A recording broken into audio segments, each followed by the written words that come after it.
I'm getting a couple of emails that we have folks from the county dealing with an urgent issue. And I know we have a few folks out sick, so we might be a little light today, but I think that's okay.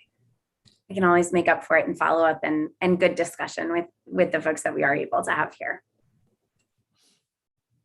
We'll give others a minute or two to join. We do have a hefty agenda, but we should be right to give folks some grace on time this morning. So we'll get started around 10:32 if anybody needs a quick break or anything. I think we are expecting a few more than 10 here. So I'm going to give folks a couple of minutes.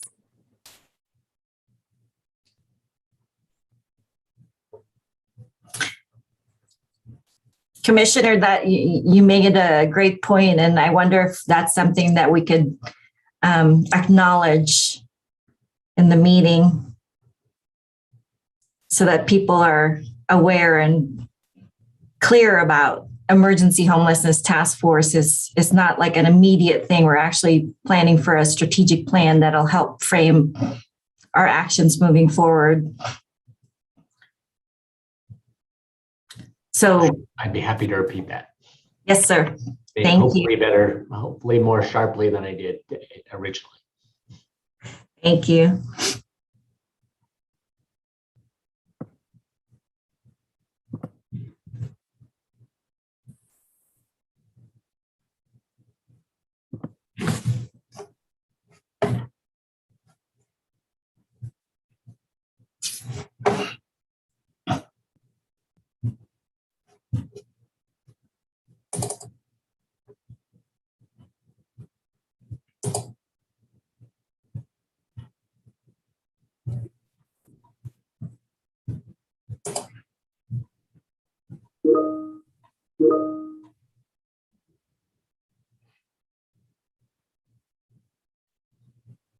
All right. Good morning, everyone. I think we can get started. I was just mentioning to folks, well, first of all, apologies for my hoarse voice. But I was just mentioning to folks that we have Colleen Sinsky's unable to make it today. She's out sick, and we have a few folks dealing with urgent issues at the county. So we're going to give them some grace if they're popping in and out today. And you all just let us know what you need following the meeting, if any of that applies to you, or if you need to run.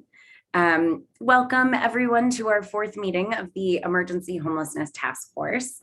We're so glad to have you all here. We're going to kick off, as we often do, by welcoming new folks into the room. I know we have a number of members of the community joining us today, but we have two new members of the task force. One's not able to make it today, but we still want to extend a welcome. For a long time, we've been talking about needing to have the helpers at the table. And John Riggs and Mickey and I chatted last week and had a great conversation about his perspective on what's needed inside the strategic plan, what's needed inside of our strategies and our funding priorities, and specifically our engagement with people experiencing homelessness. So while John's not able to make it today, he's going to join us in October, and we'll be in conversation over the next couple of weeks to make sure that we're bringing his expertise and connections to the community to the table at the task force. We'd also like to welcome Nick Lilac as county administrator to the task force. Really glad to have you here, Nick. We also have Sergeant Janes joining us today. I haven't seen if he is on yet. I have a big screen in front of me, but Sergeant Janes attending on behalf of the Deschutes County Sheriff's Office and joining the task force. The sheriff won't be able to join us himself, but we did have a chance to connect a few weeks ago. So grateful that Sergeant Janes is able to join, and looking forward to staying connected to the sheriff's office. Mickey and I sent around our agendas a little bit earlier. If you didn't get the agenda or the slide deck, just let us know and we'll get you that right into your inbox. We're going to start out, as we often do, by hitting on our emergent priorities, making sure we're updating folks and getting input where we need to across our our three emergent priorities, then we'll get into the longer term work. We're going to focus today on finalizing the scope of the strategic plan. We'll do a little bit of an overview of the preliminary gaps analysis, but we're still gathering data there. So it's really just a first discussion around the gaps analysis. And then we're going to get into governance, which is a part of the gaps analysis, and we'll build from there. So let's get kicked off with our emergent priorities. I'm going to ask Carolyn Egan with the city to give our first update around the authorized encampment. As folks know, members of the task force have been supporting the city as they've been navigating siting for the authorized encampment and brainstorming and thinking about the service package and services that'll be available or need to be available to folks living at the authorized encampment eventually. So Carolyn, is it okay if I turn it over to you for a quick update on siting there? I am here. I can't see anyone but me.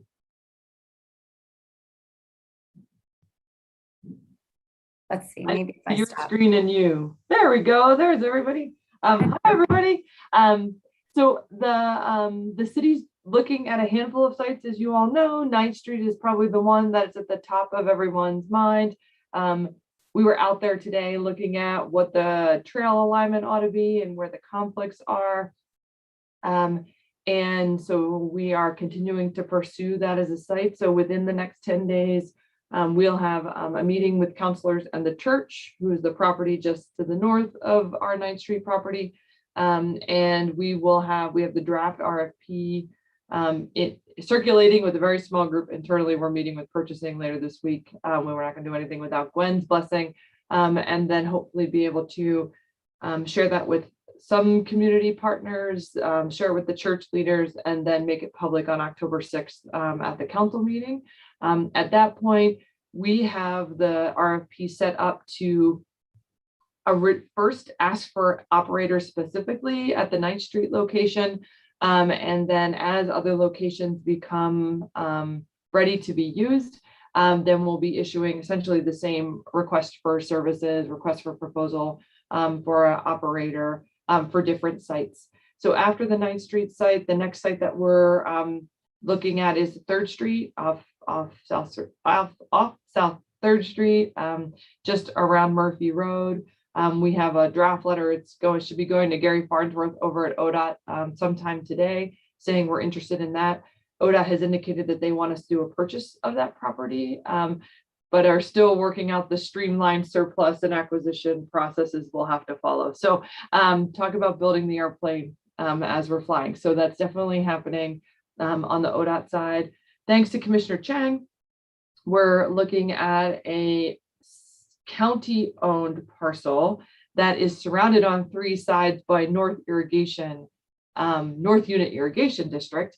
So we're going to look at that site. Christy and I and Josh Bailey from North Unit Irrigation are going to go look at that site to see what that looks like, to see if that's a possible site for an outdoor shelter, or if we'll be more like, how about 5 housing units? We'll see what makes sense on that site.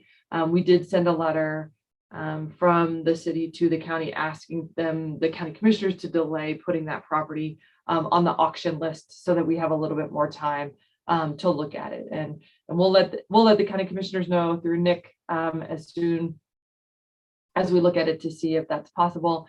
And then we did do another review of our city-owned property. And it does turn out that we have some property holdings where we have utility operations. And so we have a conversation with the I have a conversation I just had with the utility director, and he and I and his main operator of those sites are probably we'll go out before the October 6th meeting to at least let council know if we ought to pursue those sites for camps. Those 3 sites are all on the west side of Bend, which has definitely been something that the council has been asked for. Why do you continue to put services on the east side of Bend? So I'm hoping, I don't know that any of those sites will be applicants or great candidates for affordable housing permanently, but they all are significant enough in size that a 12 or 24 month outdoor shelter is a possibility. So we're looking at those. So then we have two other sites. One more site. And that is a site that the city recently sold to a private property owner. It's 5 acres off Boyd Acres. It's just next to our public works facility. And the new owner was kind enough to meet with us the other week. And he and his business partner are willing to entertain a proposal. So I can't do the math now, but that is like 7 sites, I think. Someone probably is counting. So what we hope to do is start with the 9th Street site, assuming everything continues to move in that direction over the next 10 days. And then that same RFP, we'll go through that RFP process, and we'll have to be running these sort of RFP processes, finding operators sequentially, I guess. But I can imagine there's a lot more to learn as we go through this process, but we haven't taken our foot off the accelerator, and we continue to look for sites. I'm meeting with Michelle Healy from Parks this afternoon to figure out if they have any sites where we could do another expansion of our safe parking program. Maybe we could do an outdoor shelter. Maybe they have some funny looking land holdings that they hadn't thought could be used for housing. So we'll look at that. And then we did recently, within the last week, we sent a letter to the COCC board of directors and asked them to do any number of things. One, do you have any land holdings that could be used or surplused for housing? Do you have any land holdings that could be used in the interim as outdoor shelters? Or would you consider even hosting a safe parking program for potentially you have students at COCC who don't have housing at the minute? So Lori has received that letter and she has committed to taking it to her board for review. I know there are some community members who are also pursuing this with the COCC board, so hopefully those stars will align. I think that's the best I can do right now. I'm happy to answer any questions. I can't promise answers, but I'm happy to take them. I'm a little bit hesitant to ask this, but I'm going to go ahead and ask it anyway. You and I had a conversation real briefly when we met last week on some other stuff, but I just I've heard some of the service providers express concern for the homeless individuals being placed on 9th. I know there's the community response that, community is upset about stuff, but the service providers I've heard expressing concern. And so I just didn't know, has there been a platform just for service providers to talk with City of Bend and us about those concerns and what might be the remedies or some things that would make it more safe for our homeless population to be there? Yeah, thanks, Molly. We haven't had that conversation. I think we've heard the same thing. I think part of the hesitancy and is we want the operator to be identified to be able to help with those. Otherwise, it's me making promises that whoever we choose as the operator may not be able to uphold. But it's definitely, we've heard the concern. We're taking it just as seriously as all the other concerns that we're hearing. And so I think we're looking to see what those proposals for the operator looks like and work with that chosen operator to help mitigate some of those things. So, but it's hard to do it without knowing what the protocols are going to be or what their philosophy is going to be. Well, without their approach, it's hard to then have a real conversation. I feel like we're just talking in things you can't touch. I can't think of the word right now, but yeah, intangibles or what that makes sense. And I think I know the answer to this, but there's at least one service provider, if not more, that's kind of going to be on that panel to help choose the operator. Is that yeah? Okay. So we had Colleen. Colleen helped with the RQ, and so what we'll have to do is see who applies, and then we'll have to see who's left, who doesn't apply, who might be able to help us. So I think we'll have to. It'll be a little bit. It's a little bit. Everything is so incremental. But thanks for asking, because that's an important part of the selection process. That's great. Thank you, Carolyn. Yeah. And which property did you say was potentially going to be bought from ODOT? Yeah, so there's a parcel off 3rd Street. So gosh, to say potential, I think maybe we are asking ODOT if they have a process by which we can buy it, I would say is more accurate characterization of where we are right now.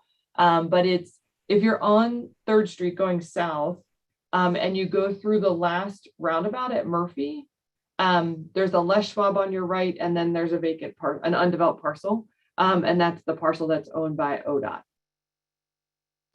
Thank you. Yeah.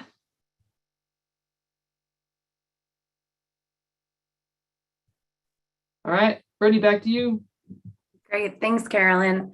And we also have our 2 other emergent priorities. Thanks so much, Carolyn, that we've been offering updates on at the task force meetings, just to make sure that we're all on the same page as we're juggling priorities, both the long-term and the short-term. So those other 2 priority areas are emergency protocols for supporting people experiencing homelessness during difficult weather events, and kind of shared crises beyond their housing situation and urgent issues when we have fires, smoke, winter and snow coming. Molly is leading that work from the county, and I know doing a lot of work right now to engage community-based organizations in input on that. So we'll stay tuned for more updates there.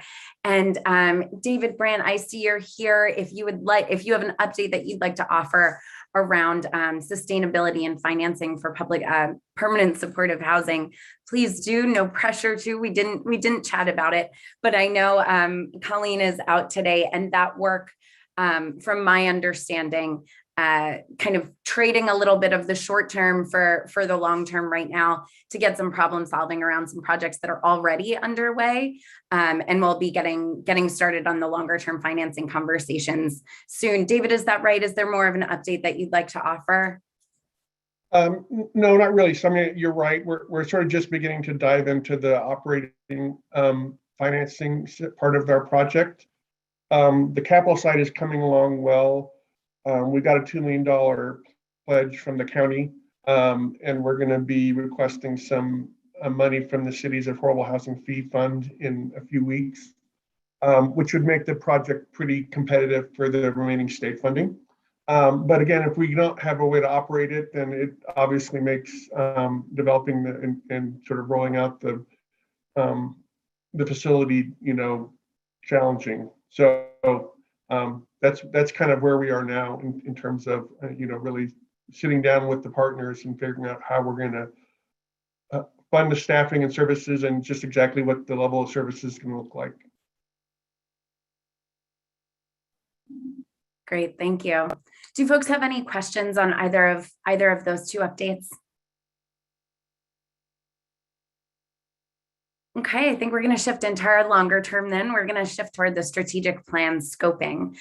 So folks may recall at our last task force meeting, we started to, toward the end of the meeting, sorry, I'm just trying to pull up my slide deck here. Toward the end of the meeting, we got into scoping this strategic plan. What is going to be included and what's inside the parameters, what's outside the parameters, what's the timeline, et cetera. So I wanted to dig back into that today for a couple of minutes and just get folks' input. This is our timeline. We are still on track here. We're right here at September 28th, getting started on the gaps analysis next, and finalizing that last conversation on the strategic plan scoping. So if folks recall, in our last meeting, the proposal for the strategic plan was a bit shorter term. And after conversations with folks, took a step back and now thinking about a five-year strategic plan that's aligned to more of a 10-year vision. And the purview of the strategic plan, based on our last conversation and the input folks offered, would be strategy setting, system governance, strategic partnerships, public communications, and advocacy and advising. So strategy setting and system governance are where a lot of the functions that we see kind of all over the place live. This is where funding will be. This is where we'll be ensuring that we have the service types we need, the service models we need. And the other element of the strategic plan we wanted to touch on was partners, ensuring that we have all of the partners at the table engaged and bought into the strategic plan that we need to. We have our task force, and the strategic plan, as we discussed last time, will be focused on Deschutes County with an emphasis on the city of Bend and the city of Redmond, with some partnership and building buy-in and strengthening collaboration with Sisters in Lapine. And also we'll need members of the state legislature at the table. We'll need statewide system administrators at the table to be bought into the strategic plan. So when we're talking about partners, those are the partners that we want to know about the strategic plan before it's published. We want them to know what's in there before it's out in the world. And these 4 boxes that you see at the bottom of the slide are the real content, the meat and bones of the strategic plan itself. How do we harness federal, state, and local funding streams, both those that are existing and those that we have potential opportunities to create or tap into?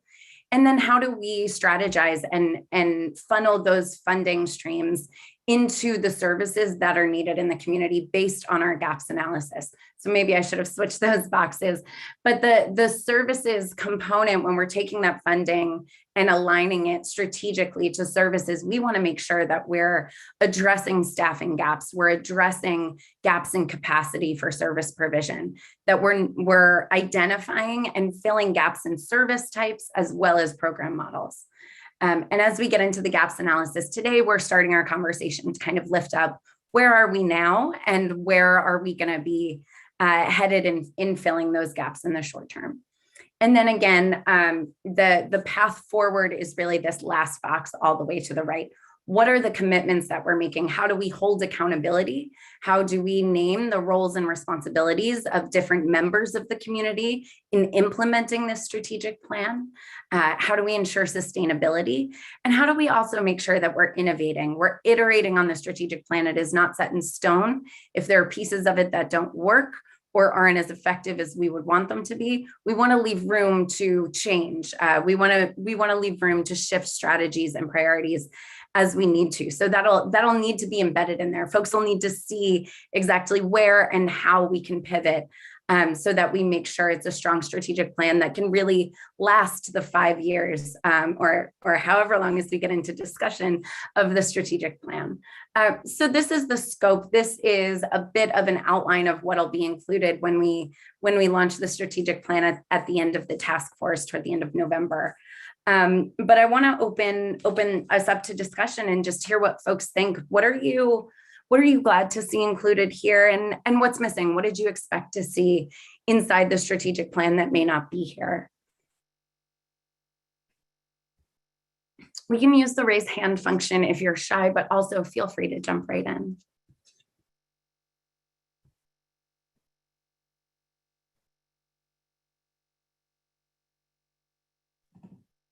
I guess I have a question about who, like who's going to make sure all this happens? Like, there's nothing, I don't know. So who ultimately is the agency or the person whose job it is to make sure this plan gets finished, approved, adopted? That I could, yeah. That's a great question, Carolyn. Thank you. I'm hesitant to jump ahead in the agenda, but you're really taking us there toward governance. I don't need to run this meeting the tightest. I leave it to you guys to show us where we need to go. So I'm going to pop all the way ahead past 2020 and into our governance slides. And I mapped out a little bit of what governance looks like now. And the fact that we have all those roles that we talked about, the who, and this is not nearly all of the who's that are around the table, but right now you're absolutely right, Carolyn. It's not clear who's going to be leading, who's going to be holding, or having responsibility for holding accountability or managing implementation or iterating and pivoting as needed, because so many folks are doing the same work in different lanes. So when you look at, well, who's setting funding priorities? We have both cities setting funding priorities. We have the county setting funding priorities. Providers set their own funding priorities within their funding model, within their program models. Really, HLC sets funding priorities. And then when it comes to what we do with that funding and how, again, each of those partners are setting strategies and leading public communications and public engagement. So you're absolutely right, Carolyn. We're not clear who's on deck to lead the way forward on the strategic plan. But as we get into governance today, we really want to start talking about what can it look like for us to have unified leadership that recognizes the different roles in the community, but puts some efficiencies in place so that we have clear leadership, clear strategy setting, and an implementation and improvement plan that's actually sustainable. So Carolyn, thank you for previewing the meeting. I think we can wrap it up here. I'm just kidding, but that was helpful because it's a good question. I think something that folks need to know as we get into the meeting today, we'll be sharing some proposals about governance. So addressing that question of who needs to be in what role, what are the roles of the county, what are the roles of the COC, what are the roles of the cities at the table, and how do we take funding streams and coordinate them in a collaborative way rather than an FYI or a strategic way. You know, we want to be moving towards strategy setting that is aligned across the board. So to your question of who, my answer would be we're not sure, but we're definitely trying to figure it out. We're going to be talking through that today. So I would ask that folks hold that question a little bit up in the air for right now, that we're not exactly sure who at this time will be holding this, but I can guarantee that all of you on the screen need to be playing a role in informing who is going to be, who do we need in the leadership positions or in a leadership position to be doing strategic direction and offering guidance and leadership across the community. So I am going to take us way back to the scope of the strategic plan, recognizing that we're going to get into the players and the how a little bit later. Is that satisfactory, Carolyn, or do you want to dig into that a little bit more here before we? That's great. I just wanted to make sure I didn't miss. Like, I think you answered. I wanted to make sure I didn't miss in your overview. So thank you. Yeah, for right now, I would say that this group is holding the strategic plan. Collectively, we're holding the shaping of it, the building of it. And as we look across the 30 panelists we have on the task force screen right now, we know that that's not going to be a sustainable way to implement a strategic plan. So together, we'll figure out how that'll be held to create a more effective community response. So into the more granular pieces here, I'm curious, what else is missing that folks don't see here, would like to see here? I'm also interested in feedback on the timeline. We've done the entire country did 10-year strategic plans, starting back in 2010. Is that right?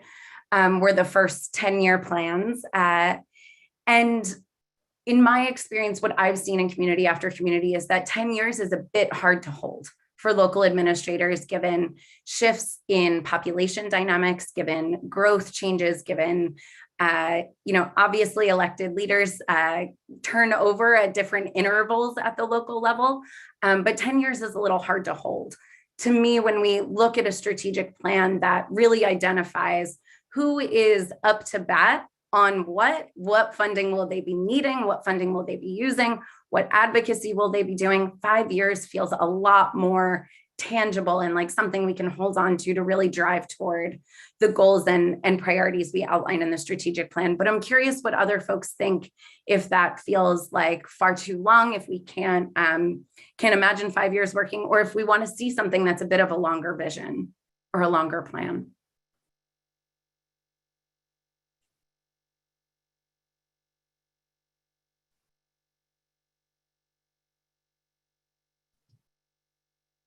Tammy. So I agree. I think 10 years is a long time, but the hope is that the document is a living document as well. And having been part of the 10-year plan, I would also offer that I think a fairly significant missing link to that was that it wasn't necessarily embedded into the strategic efforts of our local providers as well as local government. So into the goals and work plans of what we're trying to achieve, whether that's at the county or the city, or, I know for us at the Bethlehem Inn, I sit on the board, we're hoping to take into account our own strategic planning efforts with whatever is also happening in the community and in the region. So just a note of making sure that it gets tied in and has life. That's great. That's great. I really appreciate hearing that, Tara and your team and Tammy, that you're all trying to align to the extent that's possible for other providers. That's excellent. That is the community-oriented approach we're driving toward.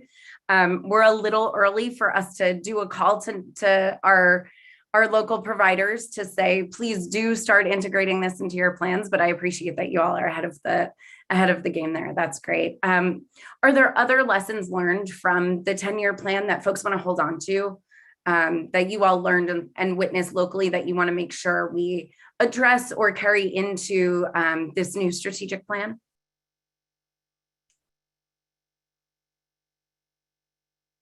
Yeah, go ahead. Well, I'll say I agree with what Tammy was saying as well, and especially with the government involvement. So I think that with the 10-year plan, a lot, especially HLC has been really involved and has done a lot of work. But I think it's really important now that the city and the county are really involved strongly in a partnership or however we determine further, later on in our meeting. So I think just making sure that that this is a collaborative process that includes not only HLC and the advocates and community-based providers, but that we're all leaning forward to from the government to collaborate together around this. And I think 5 years feels a little bit more tangible in terms of getting things done and having this be a living document, living plan that we're all working on.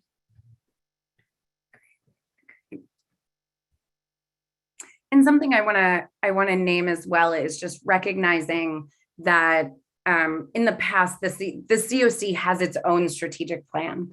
That High Desert Home is the Homeless Leadership Coalition's plan, and this is a different purview. So we're not talking about exactly taking that plan and its version 3.0 there. This is a different set of players at the table. We are building on lessons learned and opportunities that are at hand there. But I do want to name that we're still in our own, HLC still has its own strategic plan and strategic planning process that I just want to clarify is separate. And I also want to mention that to go from that super local COC level all the way up to the federal level, the federal government is working on a new strategic plan to prevent and end homelessness, as well as a pretty large campaign called House America that is really emphasizing broader and stronger local coalitions of folks committed to preventing and ending homelessness, where elected officials and city and county administrators are really all coming to the table to plan together,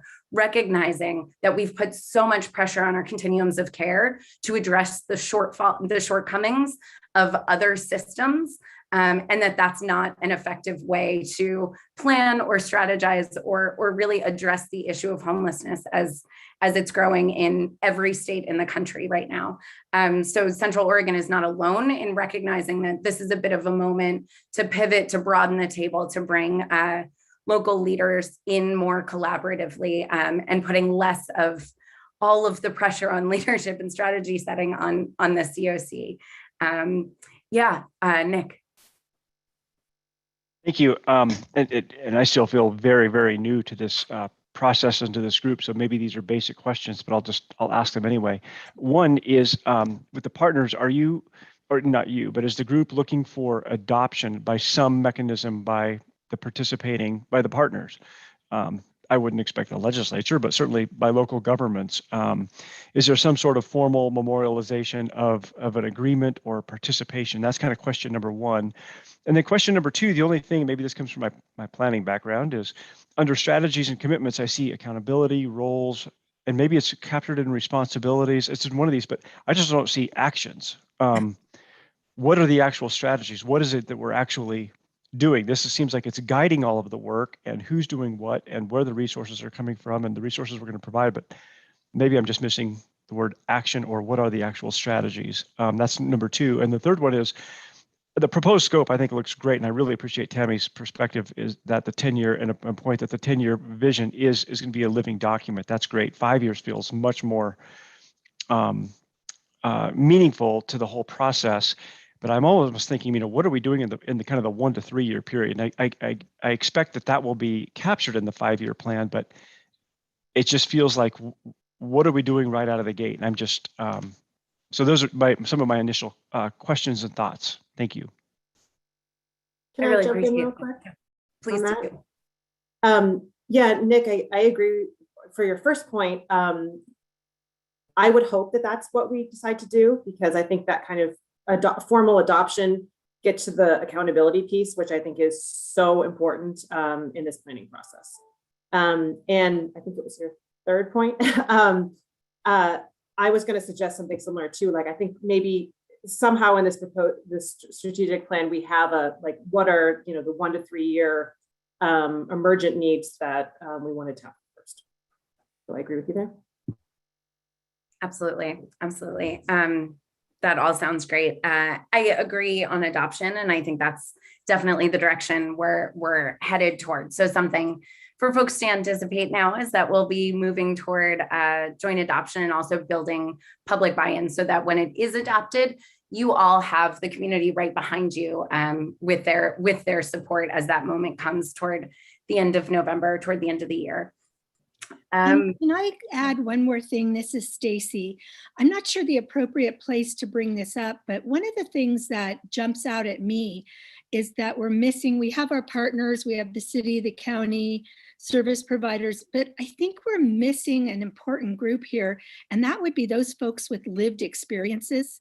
And I'm trying to figure out, how do we invite them or a group to the table? Because I think some of the frustration I hear on the street is that there are always people sitting in desk, in their nice offices making life decisions. And I think we need that. But I also wonder, how do we invite some folks with lived experiences? And I'm not sure where that fits in. Thanks, Stacy. And I see, Eric, you have your hand up too. So why don't we gather questions, and I'll try to answer them as I can, and we'll get back into discussion. Eric?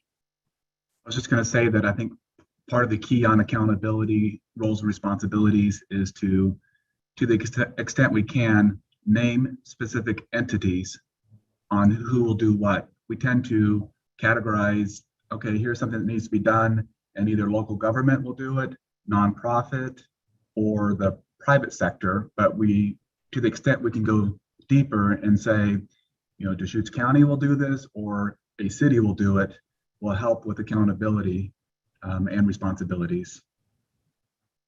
Thank you. Thank you.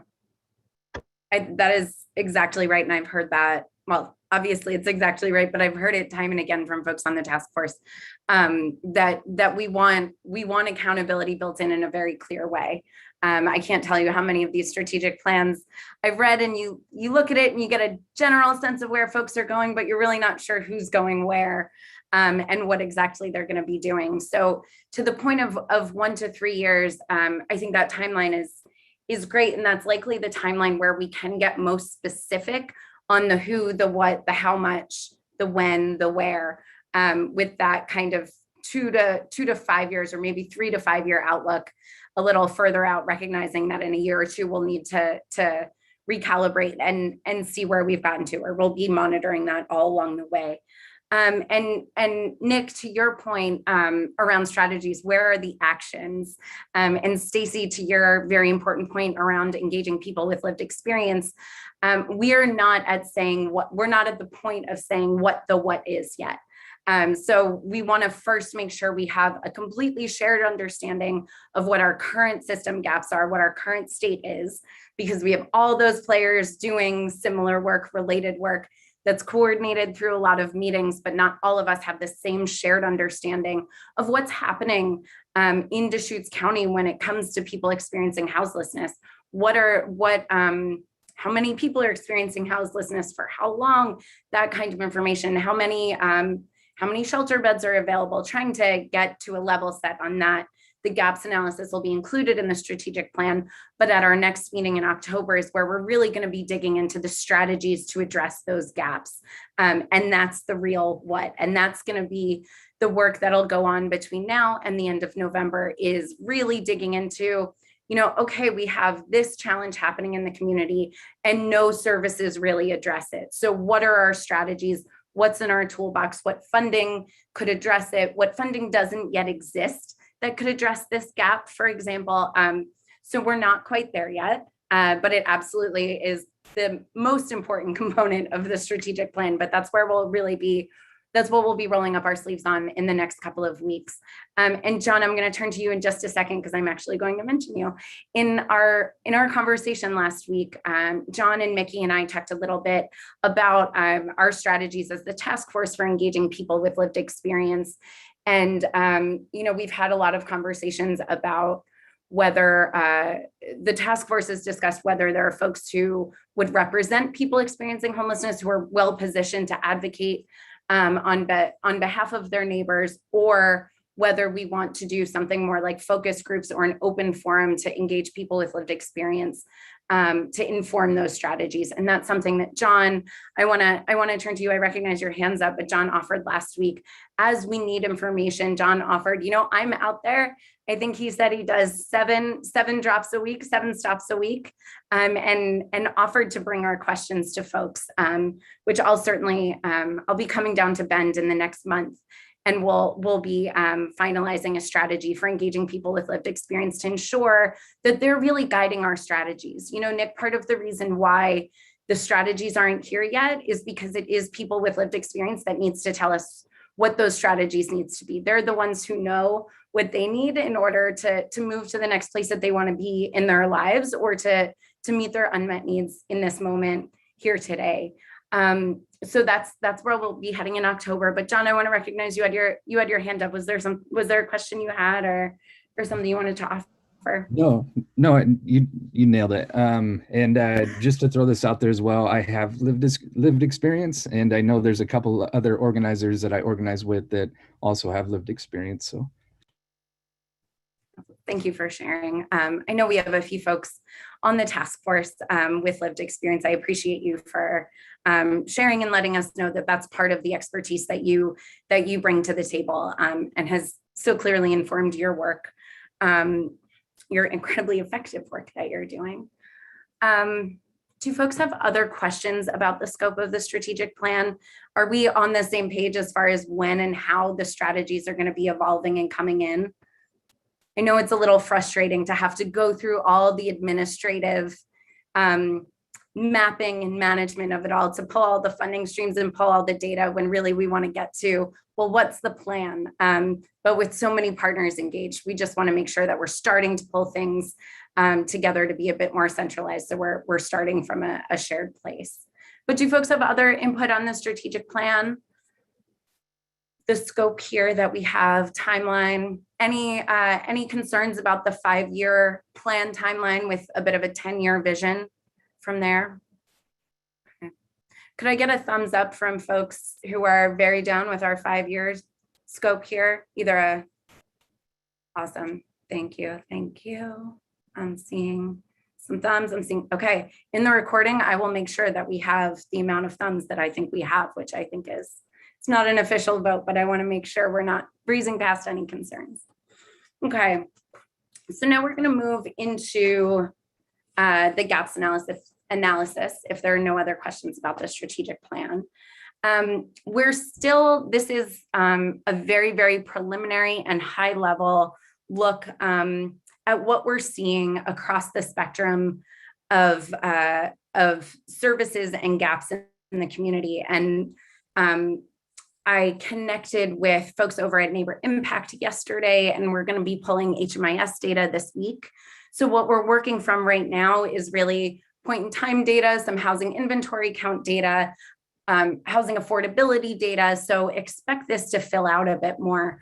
But what I wanted to share is really a view over time of the trends in the COC. So again, this is COC wide, which is the Tri-County area.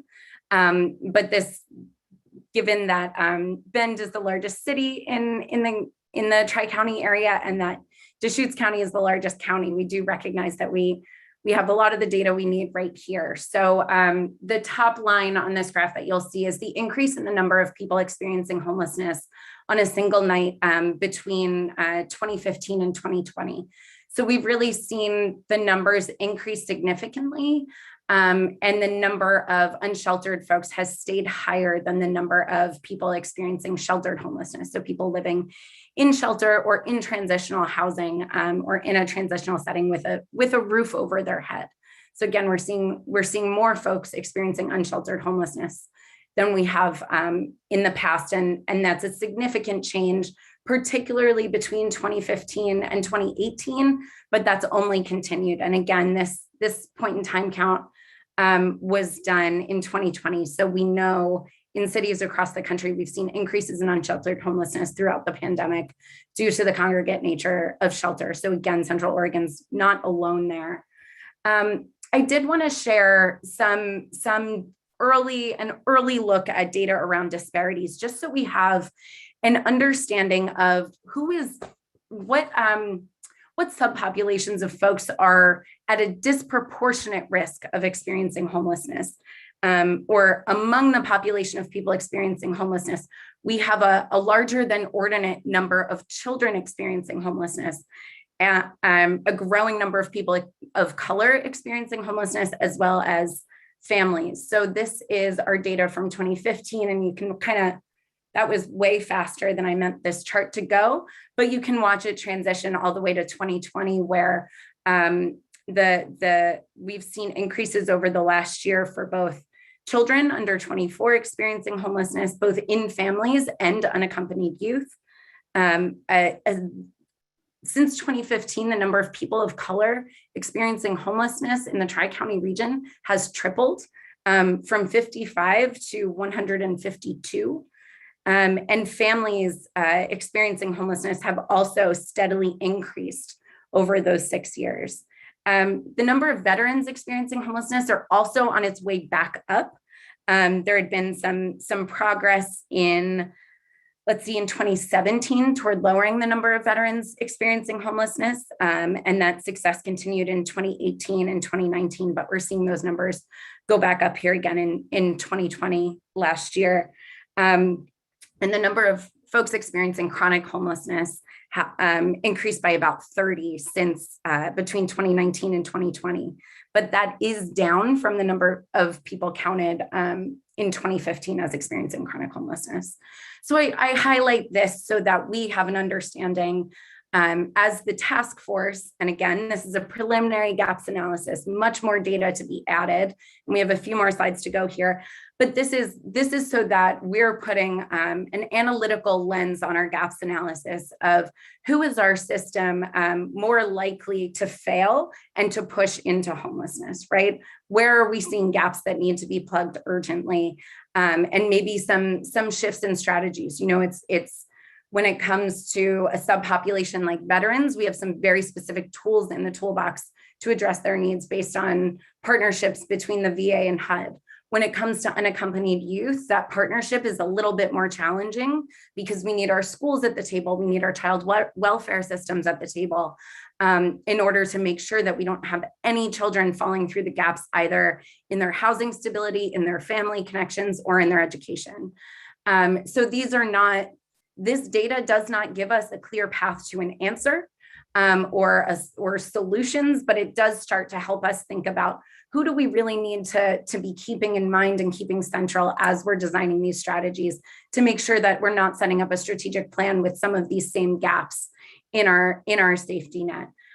So before I go on to the preliminary view of the services mapping, which we'll need more data for, I want to pause and see if folks have more they want to add to this gaps analysis, or your own perspectives locally, what's not mentioned here, or what would you like to lift up or make sure we're sharing in the strategic plan. Yeah, Tara, thank you.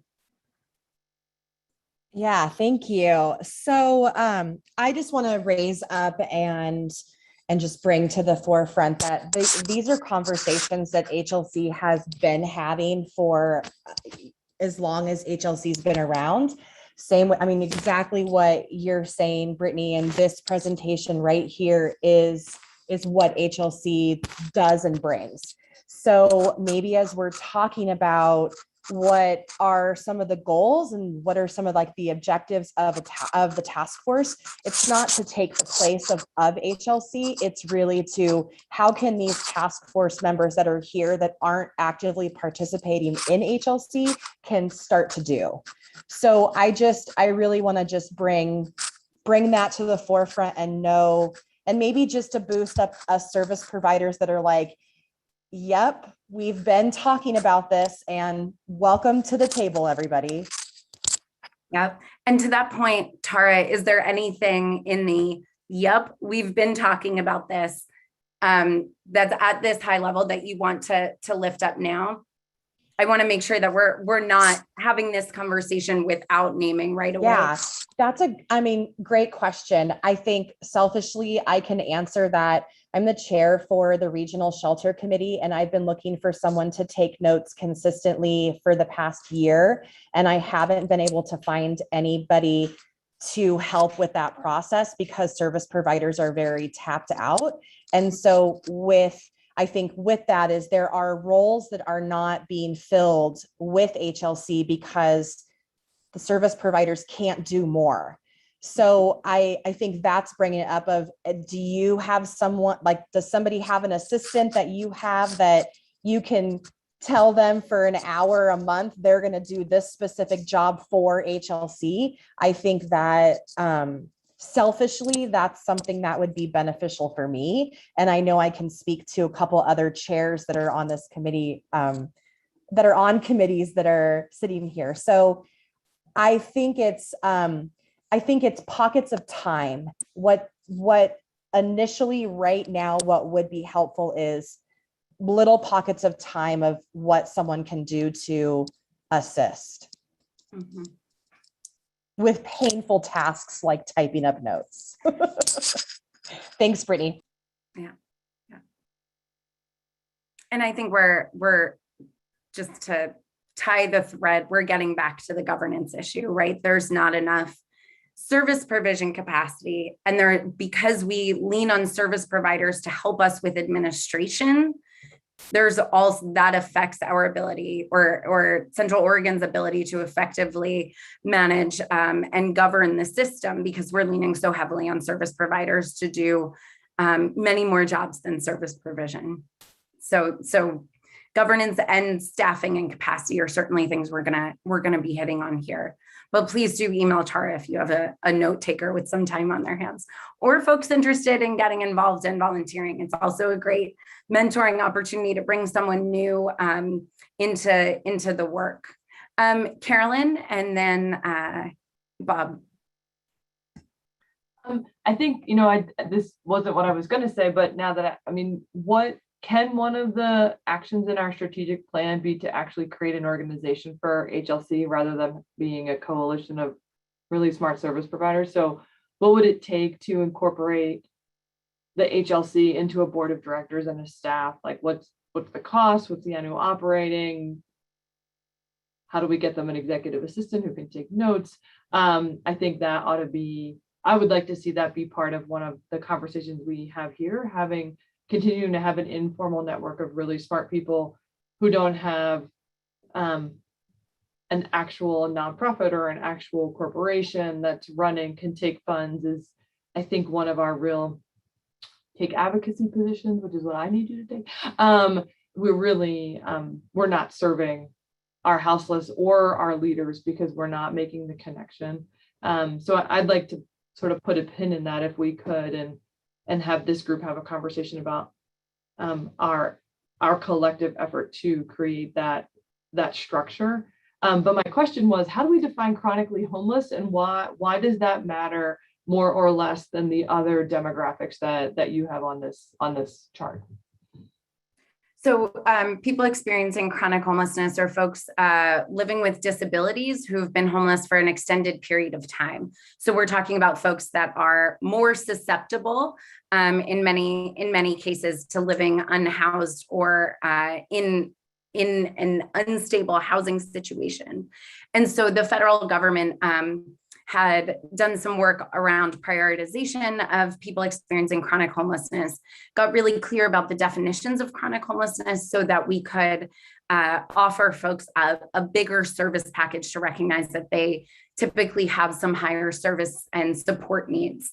And that's something that really evolved around 2015, 2016, and there was a change in the definition of chronic homelessness around that time as well, just around the specifics of length of time that people experience homelessness.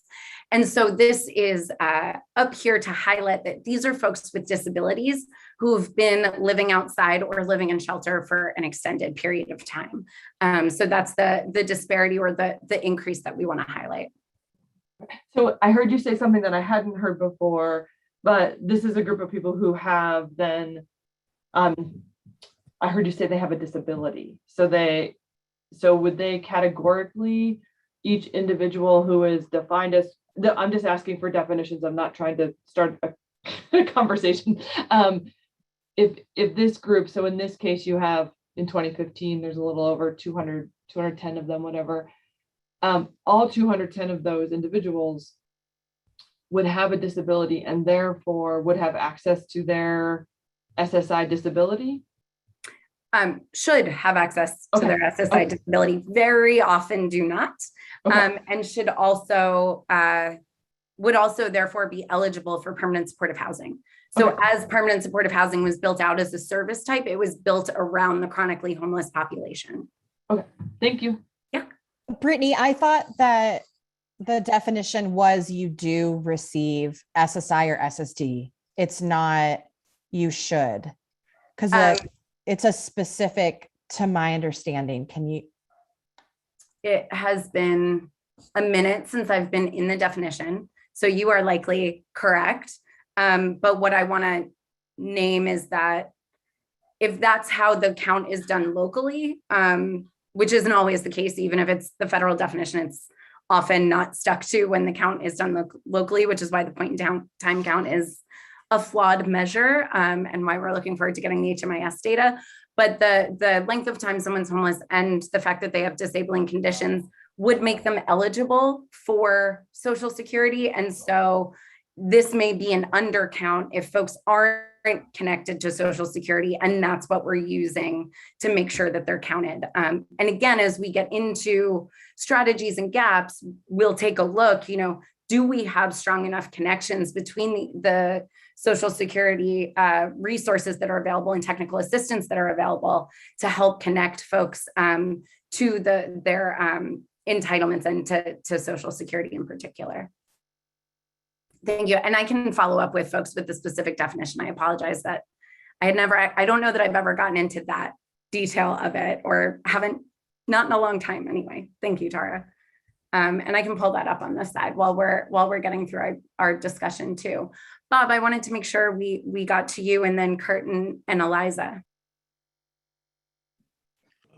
It speaks partly to this, but also to the what I think is a problem with undercounting around here. The folks that our outreach goes to are primarily those in the camps east of Redmond. So in the Redmond area, our count is really dependent on the weather, because the count is taken in January, so that you can look at the down years, and there's usually when we have one of those 12 to 20 inch snowstorms and we just can't get out to the camps and count.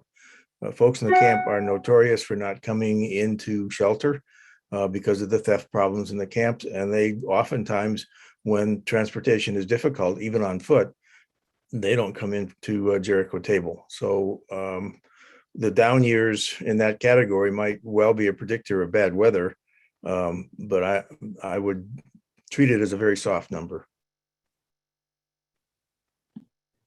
Thank you, Bob. I appreciate you highlighting that. The point in time counts are highly flawed, and even the federal government is looking at how do we move away from them to make sure that folks understand that it is a one night and doesn't give you that annualized understanding of how many people are receiving services in a year. never mind that there are many people out there that aren't connected to the system and aren't able to access or receive the services they need.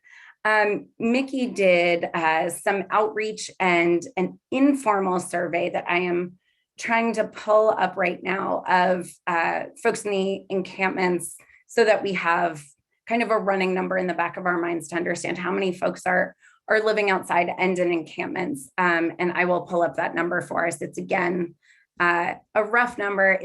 I think we have an estimate of 450 right now, which is a bit higher than the point in time count indicated. So that's what we're working with right now. But to your point, Bob, these are all rough numbers. And I think what's most important is that we understand that the scope of unmet need is significant. And as we get into focus groups or discussions with people experiencing homelessness, we'll get a deeper understanding of that unmet need, not just numbers, but what are folks actually looking for. Kurt and then Eliza. Okay. So this is actually John using Kurt's link. Oh, I'm sorry. Yeah, that's okay. So yeah, I think in addition, we've talked a little bit about a gap with lived experience, but there's actually two parts to that. And one is the folks who are experiencing homelessness. And then the other is the folks who are experiencing those who are homeless every day on an ongoing basis. And I think that really needs to be emphasized in any solution. I don't know if this is a premature comment along the timeline of how we're doing this, but I think you need to identify who exactly is being affected by and responding to those who have lived experience. And that includes service providers. It includes certain types of community members, including the police. I don't know that I'd say the police are service providers exactly, but they're certainly somebody who have frequent interactions and who's obviously the stabilization center was a response to that, right? So, and I think, but the important thing is like when you send somebody into outer space, the model is there's like 1 or 2 astronauts and then there's like 300 people at the control panel who are, operating the 1 or 2 astronauts. And that model doesn't work here. You need the majority of your folks have to have daily ongoing contact with these folks if you're going to make a difference in anything you try to do. So, yeah. John, thank you for lifting that up. In my past work, we did workshops with people experiencing homelessness, and we did workshops with frontline staff. And it might be, I know that service providers are completely stretched to capacity. So maybe we can work together to find the best ways to gather input and make sure that folks have a voice at this table, particularly frontline staff who deeply understand what they offer and what they're unable to offer folks and what those unmet needs are. Thank you. Thank you. Eliza?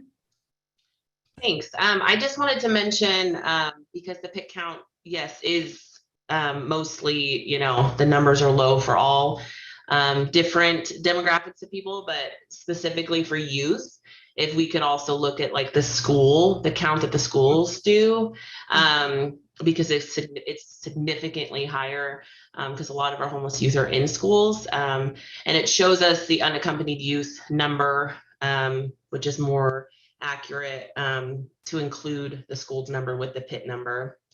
And then also just wanted to suggest that we maybe send out the HUD definitions of like homelessness, because not just for chronically homeless people, but for unaccompanied youth, because a lot of people on this group may not know what that all entails. Sure. That's a great idea. Thank you. And I did do some poking around, and I don't think that Social Security is a requirement for the definition, but I'll get the definitions out to folks. And similar to how we revisited the scope of the strategic plan in this meeting, building on our last meeting, our next meeting will build with the gaps analysis. And Eliza, I had tried to get education data. I reached out to a few folks and couldn't get it. If there's anything you and I could work on together to get that would be wonderful. You're absolutely right that the education data will provide us a much more granular view of the housing instability that children are experiencing inside the school system. I don't think that we have the count for last year because the schools were shut down, but we could definitely look at like previous years Mm-hmm. and it's posted online, but I can send it to you if you want. Thank you. I'll take a look for it and poke around online too. Yeah, Mickey. Yes, so when I interviewed the outreach folks last week and the week before, one of the things that Bob Bohack mentioned is that there's a significant increase with regard to demographics in women and also elderly. So I wonder if we could include that in the demographics. And then also, I wonder if we could insert in there somewhere folks that are from Central Oregon, because there's this, folks are wondering if, the people who are experiencing homelessness here in Deschutes County or Central Oregon are from out of state or out of area. But a lot of the outreach folks were stating that significant number of folks are from this area. So I wonder if we could include that in the demographics so we could be on the same page and also increasing awareness about it for folks outside watching. Mm-hmm. I would actually suggest that be something that we get a better understanding from people experiencing homelessness themselves based on their unmet needs. If they're coming from outside the area and their supportive networks and connections are elsewhere, those are needs to reconnect. And I'd love to hear folks define that for themselves rather than, their location or movement or transience being something that we externally determine what their needs are based on that. So I'd love to, I'll put that as a note as something to incorporate into those conversations. Eliza, did I see you put your hands back up, right? Yeah, go ahead. Yeah, I just wanted to note that is a question that we ask people during the PIT count. So we do have data on that, whether or not they're from out of the area and like a percentage. And it's something that I'd also want us to hold against or side by side Central Oregon's growth more broadly, and that much of the economic growth and much of the kind of visual growth of the size of the region expanding is due to folks coming into the region. So I want to be mindful that having an exclusionary approach to people experiencing homelessness that are coming in could be problematic, and that every city, again, is grappling with this of folks moving around, but there will be folks in Portland's homeless service system that came from Bend. And if that person wants to stay in Portland and has a community in Portland and has connections in Portland, the best thing for them will not be to get a bus ticket back to Bend or an Uber, a long Uber ride back to Bend, right? So we want to keep in mind that moves in both directions. And again, ask folks what they need in order to get the stability and hit their life goals and get back on track in the ways that they want to. So it's something that we'll hold in mind too. Any other pieces of a gaps analysis that folks would want to see here when we get to a more final version with our next meeting? I'm going to be doing some work. I'm going to meet with Lynn at the city to get into some of her housing affordability work, so we can also get a clearer understanding of how the cost of housing and the cost of living is impacting the scope of homelessness in the region. That was some data that I had pulled together, but I wanted to meet with Lynn before I offered it all to you because it's not exactly my area of expertise. So that will be included in the gaps analysis, particularly given that we see a lot of people returning to homelessness in Central Oregon, which means that they're connected to permanent housing or discontinue receiving homeless services and then come back into the system, which is often a housing affordability issue. Yeah, John, go right ahead. Hey, something else, a factor with inpatient treatment. So if people are struggling and they need to get into inpatient, the inpatient treatment centers are less apt to put somebody through their program if they know they don't have a home to go to afterwards. I appreciate that. I'm sorry, I was just, thank you, Colleen, for that. And thank you, John, inpatient treatment. And that gets to, at the very first task force meeting, Janice lifted up some opportunities for behavioral health treatment beds, funding opportunities that are coming down from the state at the regional level or to the regional level. And the need for behavioral health services and treatment beds is something that'll need to be connected and looped in here. We'll be needing to make those connections all around, but I think to the point of funding streams and potential funding streams and gaps in services, that your point around inpatient treatment is very well taken. Okay, so with 20 minutes, I want to get us to what everyone has been talking about our entire meeting. But if folks have other thoughts on the gaps analysis, and Colleen, I just spotted your email. Apologies if I'm hitting it all wrong on the chronic homelessness definition.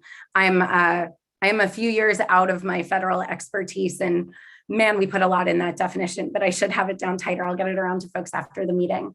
Or Colleen, if you want to share that with folks, you're welcome to. But I do want to move us on to our conversation around governance, since it is the first question we asked today and what's come up in every part of our discussion. I'm not going to pull back up the slides. You all know what it is like to be in. I think one of the first things I heard is that everyone on this screen is already in a lot of meetings together, navigating similar issues, not exactly with the same people, not exactly sure who's in decision-making roles in different moments, or who's how we're connecting and setting strategies between funding, leadership, public communications, service models, how it's all tying together. So I don't need to show you my messy chart of what that may look like presently. We want to move to what can it look like in the future. So Councillor Perkins, I'm going to turn it over to you momentarily to share some of what you offered to the county commissioners in your letter around governance, and some of the issues that you see bubbling up in the need for leadership. And maybe we can get further into some of the proposals that have already come up today around HLC and otherwise. Councillor Perkins, is it okay if I turn it over to you for that? Sure, no problem. I believe the letter was attached to the agenda. Is that true, Brittany? Okay, great. If you wanted to have a chance to read it, but Councillor Broadman and I sent a letter to the Deschutes County Commissioners, partly due to some of the conversations that he has had in the community, that I've had in the community, and that I've sort of seen here at the task force, that, and it has come up multiple times today, who is going to do this? Who is in charge? Who is of this? And what we all realize is we're all in charge of this, right? We're all a part of this. We all need to be a part of this. What we've seen a lot of is sort of passing it back and forth, particularly among from a governance standpoint between the city and the county. And so we sent this letter to really start the conversation about having some form of coordinated office here in our county, and have our cities be a part of it, have service providers be a part of it, and basically just someone that or a department that could be helping coordinate this. And the way we were sort of envisioning it is the strategies, the plan, the future role of the Emergency Homelessness Task Force, all of that sort of would direct this office. And we were hoping that this task force would also sort of be able to let us know, are we on the right track? Is this something that you think is important for our community? If so, how do you envision this role looking and being? How do you envision it, particularly interacting and working with the service provider community in our county and in our city?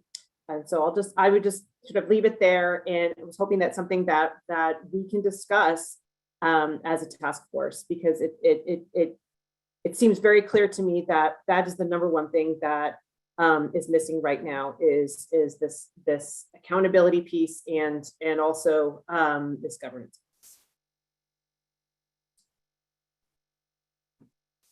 Thank you. And I know there was, I think Carolyn put on the table earlier, can we make the HLC into an organization of its own with its own board of directors?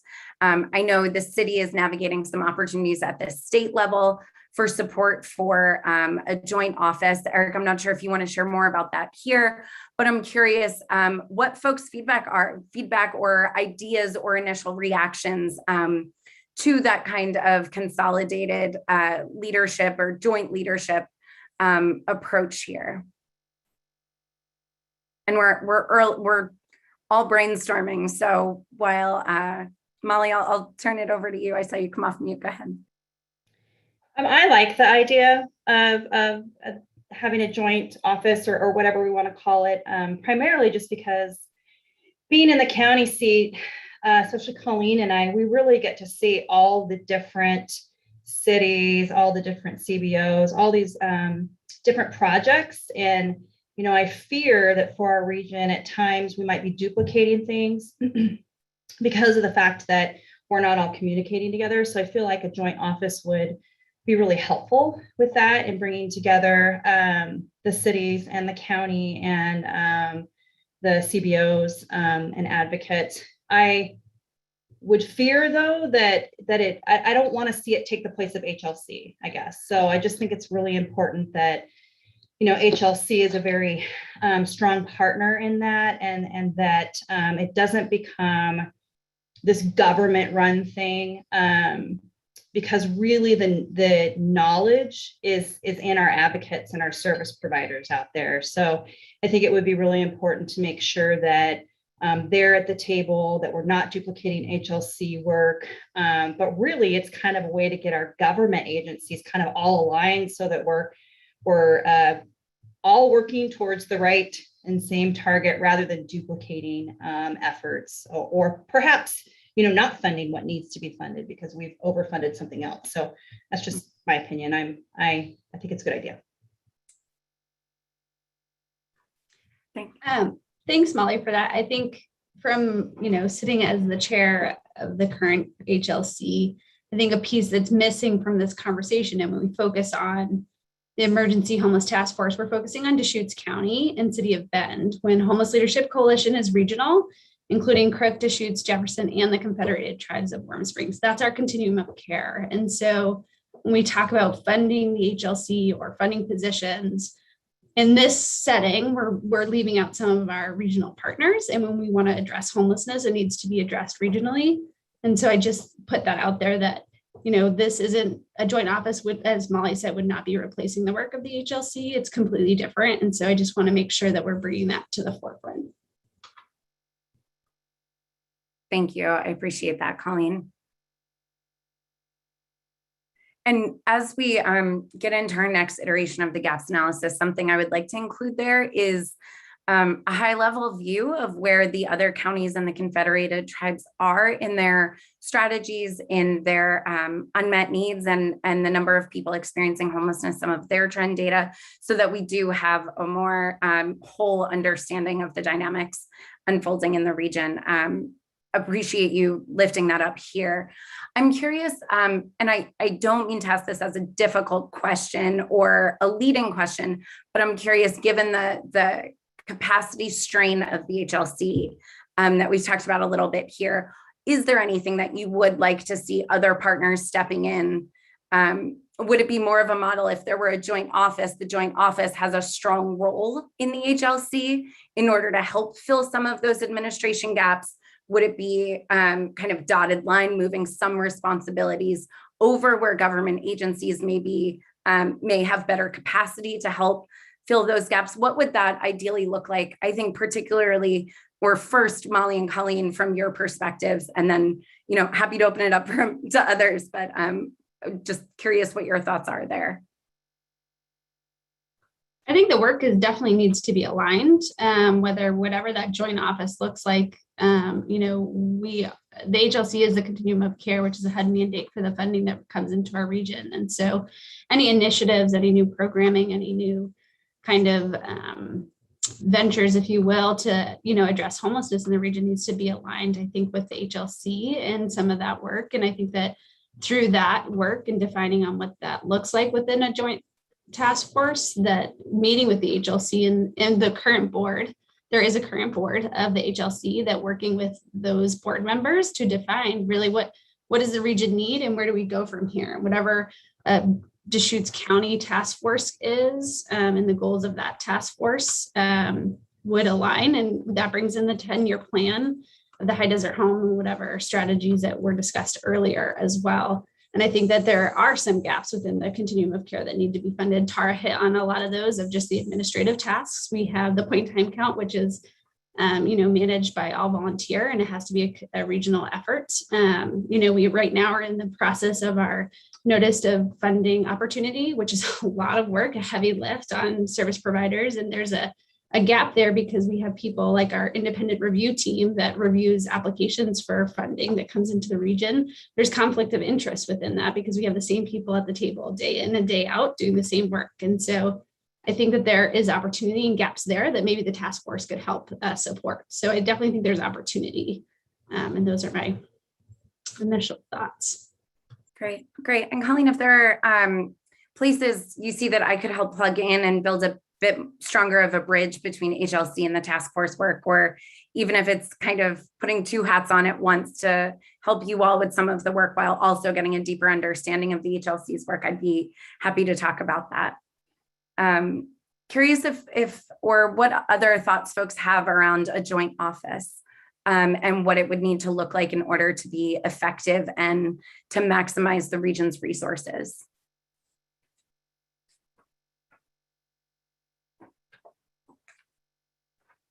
Commissioner Chang. This question, Megan framed the question as, who's in charge. I would sort of slightly reframe it as, that the question that everyone is asking right now is, whose job is this? I just the county is working on a kind of more formal response to Megan and Anthony's letter.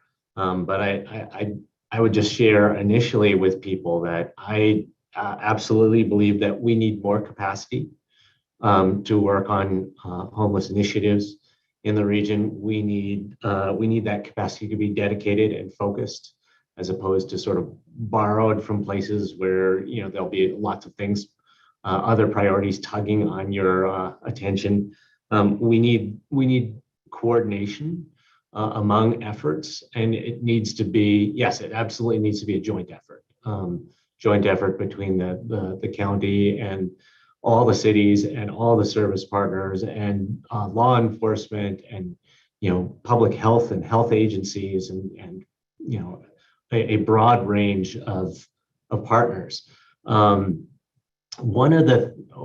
I go back to that question of whose job is this, one of the things that has concerned me in the discussions we're having in the region is, and I heard this kind of fairly directly from the city of Redmond, or some of the Redmond city councilors who were interested in defining homelessness as a public health issue. And homelessness is a public health issue, but it is also a housing issue. I just want to reemphasize to people that in the state of Oregon, creating places for people to live is primarily the job of cities. And so as we're sort of struggling, the county is in a delicate dance with the city of Redmond now on these questions, trying to get them to be more engaged. I anticipate, very similar complicated dynamics with the city of Sisters, just based on initial communications. I need us to help. I need help from people in defining what the problem is and whose job it is in that way. That it is, the county is a public health agency, is the local public health authority. So public health is absolutely the county's job, but creating places for people to live, even if temporarily, is very much a role of our cities. And if what we're saying is true, basically we have a homeless leadership coalition already. We need more active involvement and investment from local governments we need to figure out how to get that from all of our local governments. And then, beyond just the city and the county, I think that, school boards, park districts, and other entities also have a role to play in this. So I was very glad to hear that from Carolyn that she's engaging some of those other entities in searching for locations for authorized encampments. Thank you, Commissioner Chang. Eric? Yeah, Brittany, you mentioned State Representative. Representative Krupp has really come to us with the idea of how does he support an effort for cities and counties to work together at a state level. And this is a conversation I've been having with my peers across the state, other city managers of Medford, Eugene, Salem, and we're all struggling with this issue of how to best define and leverage our strengths. And I think Commissioner Chang put it well. I think county kind of on that service provision, public health is definitely involved, but so is housing, and cities are, really have a key role in the setting the landscape for housing, from everything from temporary housing to, to single family detached, multifamily, everything in between. So I do think there's an effort that we need to kind of really come together and be more efficient. So Representative Krupp wants to support that and is looking for some pilot programs to fund so that the state can step up and say, we are going to incentivize those cities and counties that are demonstrating that they're working together. So hopefully this work that we're doing with the task force and defining potentially what this looks like can be matched with potentially some state dollars to help get us going. So we've kind of committed to stay in close contact with Representative Krupp as this evolves, and hopefully we can get other partners and get Redmond involved and really have this be, I think that a point right now is to keep this sort of a Deschutes County. I know the HLC is regional. I feel like there's the most sort of energy right now here in Deschutes County to start with. Maybe this could expand later, but maybe starting with Deschutes County is the best place to go. Thank you. Carolyn?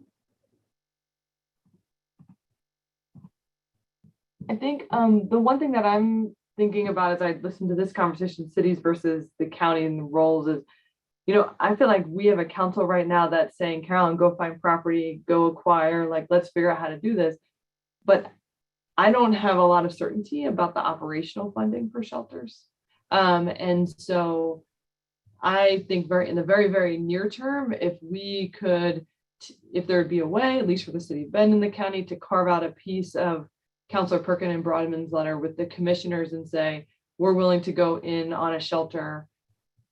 You buy the shelter, we'll do operations for the next 4 years with our ARPA funds. That we're going to define what those operations are. You're kind of at the mercy of our definition of those things.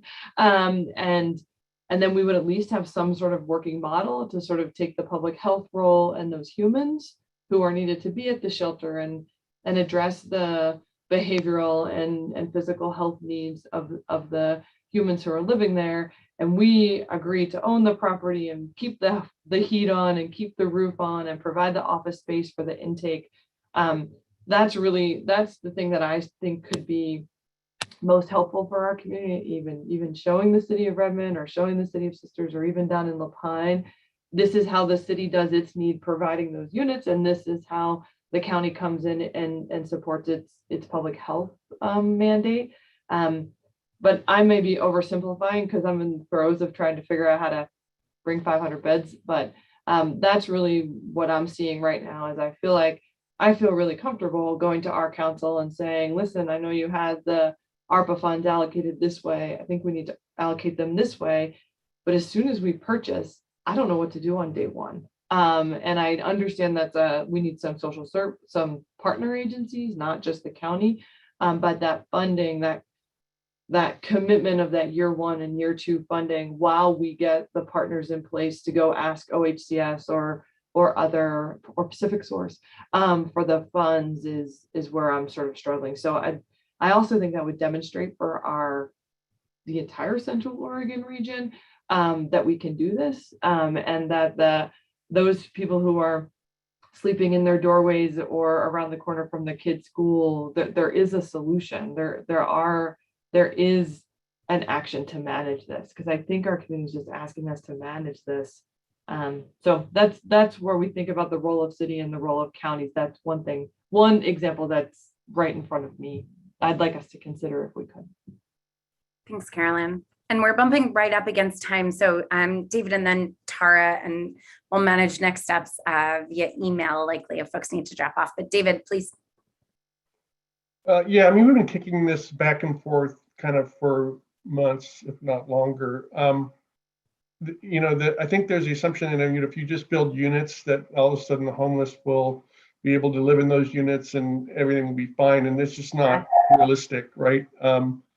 This is a population that needs a lot of social services. And so if you build the units and you don't provide the services, the people aren't stably housed, and you end up with a fairly unattractive situation, and it certainly doesn't solve your problem. So, yeah, I mean, and typically the county's role is providing social services. It's really not a city role. And so, but it's also a very difficult role. It's a role that often leads to a lot of bad publicity, a lot of things that elected officials don't like to be sort of have hung around their neck. And so there's a huge incentive to try to, shift to somebody else, let somebody else, handle this, because it's sort of a very difficult and very messy process. But if somebody doesn't own it, and I don't really think the cities have the resources to do it, it just won't get done. Thank you. Tara, real quick. Yeah. So I think just to slightly piggyback on Carolyn, maybe there's also the focus on what can the city do, or what can an entity do to help individuals reach a nonprofit status. There's a lot of groups that are starting and that want to be a service provider and want to be nonprofit, but learning how to do that piece and really boosting up some of the smaller groups of like, here's a way that we can help you get prepared to be a recipient of funding or be a service provider. And just briefly on what David said, the individuals in the seats that don't want things hung around their necks. I want to say that I really appreciate the individuals right now that are stepping out there and are continuing to be this voice of unhoused, even with the 300 emails you get a day. So thank you. John? Sorry, guys. So I just want to throw this out there. So there's a group that's been functioning out of Eugene. They've done a couple different models, got city buy-in. It's worked out well. So the new model that the city just bought into is called Messy Camps. Mm-hmm. And really, it's just plots of land that houseless people can go to, and it's managed. And how it's managed is the same way, kind of what we're doing right now, except for it's not as focused. And all the different service providers, show up and offer their services on specific days and so on and so forth. So just throwing that out there as well, that there are options that we can do without having to build things. Awesome. That's really helpful to hear that that's already underway in Eugene. Commissioner Chang, and Tara, thank you for lifting up the nonprofit status, because that feels like the type of things that folks can live view, see the strategic plan getting built. We know that service provider capacity is an issue. That is the type of strategy that we need to build out to understand who's best positioned to support building that capacity for folks who are already interested and local and eager to get the work done. So Tara, thank you for lifting that up. Commissioner Chang, we'll close out with you. Sorry, I don't want to drag us past time, but when John mentioned this effort in Eugene, I also wanted to mention that I don't know anything about what's going on exactly, but it's possible that effort is not happening in a vacuum, because one of the models I hope that we can explore a little bit as we try to think about what our joint dedicated coordinated capacity looks like is something called the Poverty and Homelessness Board of Lane County. So this is a structure that like this was a governance structure that was created for coordination in that community. And again, I've only heard this much about it, but the initial information makes it sound like a potential model for us to look at for moving forward with this idea of this joint office. Great, thank you so much. So we are right where we're about 5 past. I'm going to look into the Poverty and Homelessness Board and take a look at their model and whether they play what their role in designing the messy camps and getting that set up was, to see if we can get some best practices there. So thank you, Commissioner Chang. Thank you everyone for your participation today. Stay tuned for our next steps and some updates as our emergent priorities evolve. Our next meeting is October 26th.